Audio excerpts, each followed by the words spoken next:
नमस्कार. मराठी मायबोली कथा या आपल्या यूट्यूब चॅनलवर तुमचं खूप खूप स्वागत आहे. रात्रीच्या काळोखात लांबलचक चकचकीत दिसणाऱ्या नागमोडी डांबरी रस्त्याकडे पाहत वारणा बसून होती. खरं तर रात्र असली तरी म्युन्सिपाल्टीचे दिवे रस्त्यावर सर्वत्र लुकलुकत होते, पण त्याच्या प्रकाशात ते शांत लांबवर पसरलेले अरुंद डांबरी रस्ते जास्त गूढ दिसत होते. मुंबईत 10x12च्या जेमतेम 2 खोल्यात आणि 12 माणसांच्या कुटुंबात वारणा राहत होती. आई वडील, आजी आजोबा, काका काकू, त्यांची 3 मुलं आणि एक लग्न न झालेली आत्या आणि तिच्याहून लहान एक काका. त्यातच आता वारणाला नवीन भावंड येऊ घातलं होतं.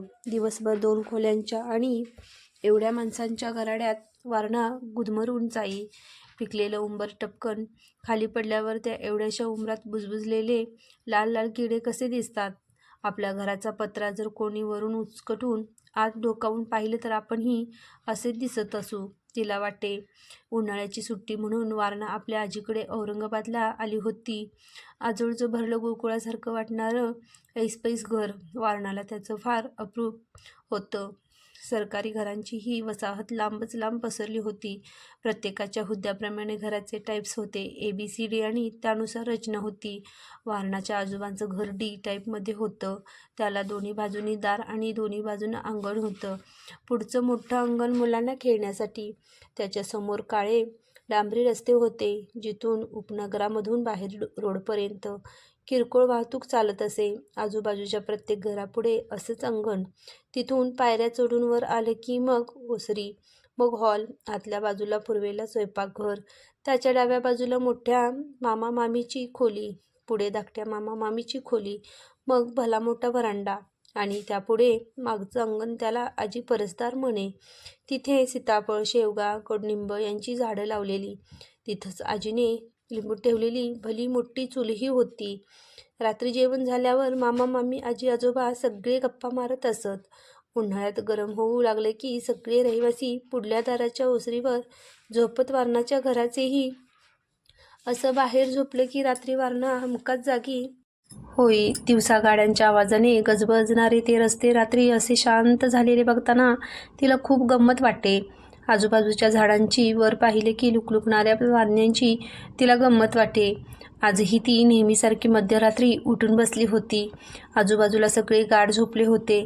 झाडांच्या सावल्यांचा विचित्र नाच आणि शांत झालेले रस्ते बघून गादीवर लवणणार. तेवढ्यात कुजबुजत्या स्वरात तिला एक हाक ऐकू आली, वारणा. वारणाने दचकून इकडे तिकडे पाहिले. सगळे गाढ झोपले होते. तिला वाटले भास झाला, पण तरी ती मनातून चांगलीच घाबरली. पटकन पांघरून डोक्यावर घेऊन शांत पडून राहिली. तितक्यात पुन्हा तो आवाज आला, वारणा. वारणाने आणखीनच घट्ट डोळे मिटून घेतले आणि आजीच्या कुशीत शिरून पांघरुणात घुसमटून जाईल एवढं स्वतःला लपेटून घेतलं. तरीही तिला सारखं वाटत होतं, कोणीतरी खसकन तिचं पांघरून ओढेल. भीतीने हातपाय कापत असतानाच रात्री कधीतरी तिला झोप लागली. सकाळ झाली. कोवळी उन्हं तोंडावर आल्यावर वारणाला जाग आली. तिच्या आजूबाजूचे सगळे उठून अंथरूण गोळा करून आत गेले होते. आळोखे पिळोखे देत वारणा उठली. आवरून मुलांमध्ये खेळायला पण गेली. रात्रीची गोष्ट मात्र बिचारी पूर्ण विसरून गेली. तिला आठवण झाली ते थेट रात्री आजीला ओट्यावर अंथरूण घालताना बघून. तिच्या घशाला कोरड पडली. आजी, नको नको, बाहेर नको. का गं? मला भीती वाटते. काय मेलं भ्यायचं दोडा. आम्ही असतो ना सगळे भोवतीनी. लई भित्री पोरगी आहे नि माझी. झोप गपचीप. आत उकाड्याने जीव जातो. कोण झोपणार तुझ्याबरोबर? एकटी झोपशील का आत? वारणाच्या डोळ्यापुढे भल्या मोठ्या घरात ती एकटी झोपली असं दृश्य आलं आणि ती आणखीन भेली. नको नको, आत मी एकटी नाही झोपणार. मग झोप गप बाहेर. बघतेच मी कोण खाते तुला, आजी पांघरून झटकत म्हणाली. तसंही गरीब मुलाशी हट्टाने लग्न केलं म्हणून तिला आपल्या थोरल्या लेकीचा जरा राग होता. तो कधी कधी आपसुकच वारणावर निघत असे. नाईलाजाने वारणा अंथरुणावर पडली. कालच्या सारखंच स्वतःला घट्ट पांघरुणात लपेटून घेतलं. दिवसभर खेळून दमल्यामुळे तिला लगेचच गाढ झोप लागली. एक प्रहर उलटून गेला आणि मध्यरात्रीच्या सुमारास तोच कुजबुजता स्वर आता जरा जवळून ऐकू आला, वारणा. आवाज आला तशी परत डोक्यावरून पांघरून घेऊन वारणा निपचिप पडून राहिली. तिच्या पोटात गोळा आला. वारणाच्या जीर्ण झालेल्या चादरीला एक छोटंसं छिद्र पडलं होतं. ते बरोबर तिच्या डोळ्यापाशी येत होतं. त्याच्यात बोट घालून तिने ते आणखीन मोठं केलं आणि बाहेर पाहू लागली. समोर रस्त्यावर दिव्याखाली कोणीतरी उभं होतं. पांढरे शुभ्र कपडे अंधारातही चमकत होते. त्या अंधारातही आणि पांघरुणातून दिसणाऱ्या एवढ्याशा छिद्रातूनही तिला कळलं की ती व्यक्ती वारणाकडेच बघत होती आणि हातवारे करून तिला जवळ बोलवत होती. क्षणभरच नजरानजर झाली आणि मग एकाएकी वारणा उठली आणि थेट पांघरुणातून बाहेर पडली. समोर बघत भारावल्यासारखी चालायला लागली. समोरच्या व्यक्तीच्या चेहऱ्यावर आता हास्य होतं. पुढचं ग्राउंड संपत आलं. आता उडी मारून समोर ती जाणार. तेवढ्यात मागून तिला कोणीतरी धरलं. ती एकदम झटका लागल्यासारखी तिथेच थांबली. कुठं निघालीस रात्रीची? आजीच्या खेकसण्याने वारणा भानावर आली आणि तिने समोर बोट दाखवलं. ते बोलवतायत. कोण बोलवतंय? कोणी बी नाही. तिथं चल. आजीने वारणाला आत घरात नेऊन झोपवलं आणि ती पण तिच्याजवळ झोपली. दुसऱ्या दिवसापासून आजीने आजोबांच्या मागे टुमणं लावलं. निमाच्या पोरीला घरला नेऊन सोडा. रातच्याला झोपेत चालायची सवय आहे तिला. आपल्या जीवाला घोर नको. बिचारी वारणा, तिला काहीच आठवत नव्हतं. आपण केव्हा उठलो, केव्हा झोपेत चालायला लागलो. अजून तर 8 दिवस पण झाले नव्हते येऊन. अजून तिला कितीतरी गोष्टी करायच्या राहिल्या होत्या. मण्या, चिमी सगळ्याबरोबर खेळायचं राहिलं होतं. आता त्यांचे 2च पेपर राहिले होते शेवटचे. ते झाले की मग सगळ्यांनी मिळून धमाल करायची होती. दगड मारून आंबे पाडायचे होते. मेहंदीची पानं दगडावर वाटून हात रंगवायचे होते. दुपारच्या टळटळीत उन्हात खेळून दमल्यावर डिडोणीच्या पानांची गादी करून त्या थंड थंड गादीवर झोपायचं होतं. चटक्यांच्या बिया घासून चटके द्यायचे होते. आजी आणि तिच्या सगळ्या मैत्रिणी शेवया वळायला येतील तेव्हा पाटावर बसून हाताने शेवया वाळायच्या होत्या. कुरडईचा गरम गरम चीक दूधसारखा टाकून खायचा होता. बापरे, हे सगळं टाकून त्या घरात जायचं? त्या वारणाला आपलं कोंडवाड्यासारखं घर आठवलं आणि ती रडायला लागली. नको आजी, मला तिकडे पाठवू नको. मला अजून राहायचं आहे. गप्प दोडा. काल मला जाग आली म्हणून, नाहीतर गेली असतीस कुठेही. आणि मला मी काय उत्तर दिलं असतं? ते काही नाही. तू आपल्या जा घरला तुझ्या. लागलं तर मागणं ये परत आईबरोबर. लहानग्या वारणाचं मन रांगड्या आजीला कसं कळावं? शेतकऱ्याची अशिक्षित मुलगी ती. सगळी हयात गेल्यावर आता कुठेतरी थोडं शुद्ध बोलायला शिकली होती. वारणा रड रडली. पण आजीने तिला घरी पोहोचवा असा एकच धोशा लावला आणि आजोबांनी दुसऱ्या दिवशी पोचवायचं कबूल केलं. मुंबईला लगेच परत जायचं म्हणून वारणा कोमेजून गेली.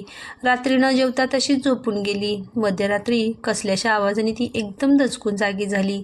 जाग आल्यावर तिच्या लक्षात आलं तिला आतमध्ये एकटीला झोपवले होते आणि बाकी सगळे बाहेर झोपले होते. तितक्यात तिला ते दिसलं. कोणीतरी खिडकीशी उभं होतं.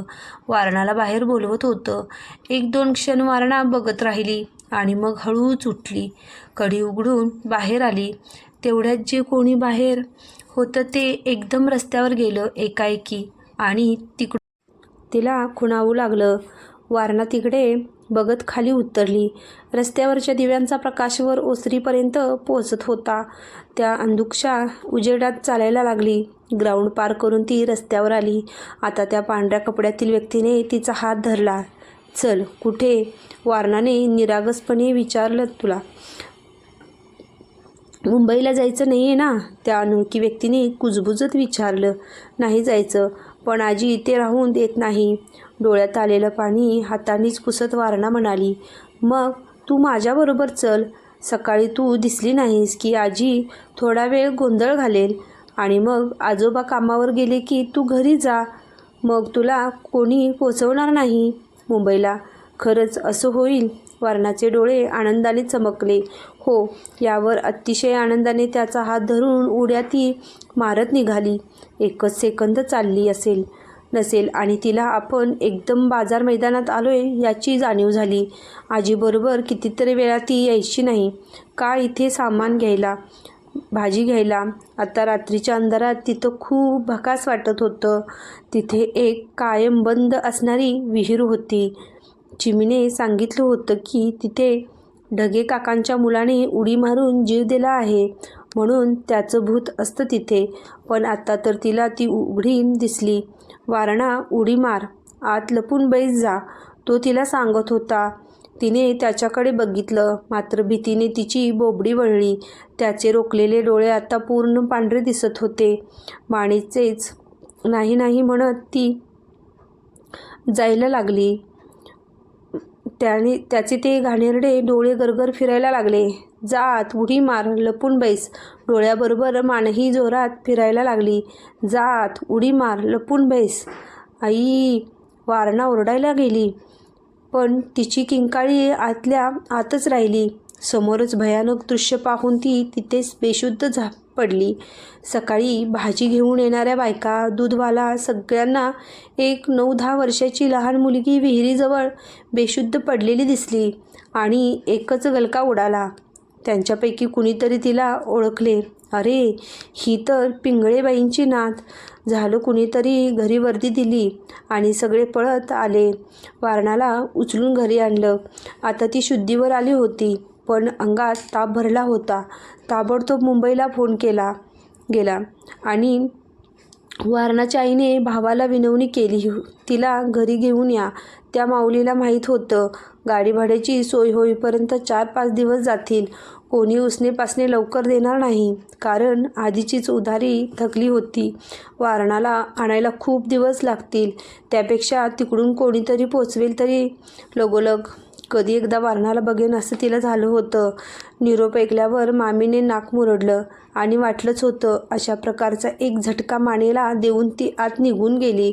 स्पेशल गाडी करून वारणाला मुंबईला नेण्याची तयारी सुरू झाली आणि मामा गाडीवाल्याशी बोलायला बाहेर गेला.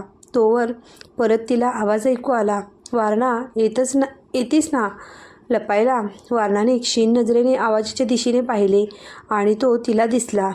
खिडकीत उभा राहून तिला बोलवत होता. गाडी दारात उभी करून मामा जोरात हाक मारत आत आला. आई, चला निघूया. गाडी आली बाहेर. आजी लगबगीने वारणाजवळ आली. वारे, चला बाई, घरला जाऊ तुझ्या. वारे, आजीने हलवत तशी वारणा कलंडली. डोळे उघडेच होते, त्यात जीव मात्र नव्हता. ही माझी कथा तुम्हाला कशी वाटली हे मला कमेंटमध्ये नक्कीच सांगा आणि माझे चॅनल लाईक करा, शेअर करा, सबस्क्राईब करा. धन्यवाद.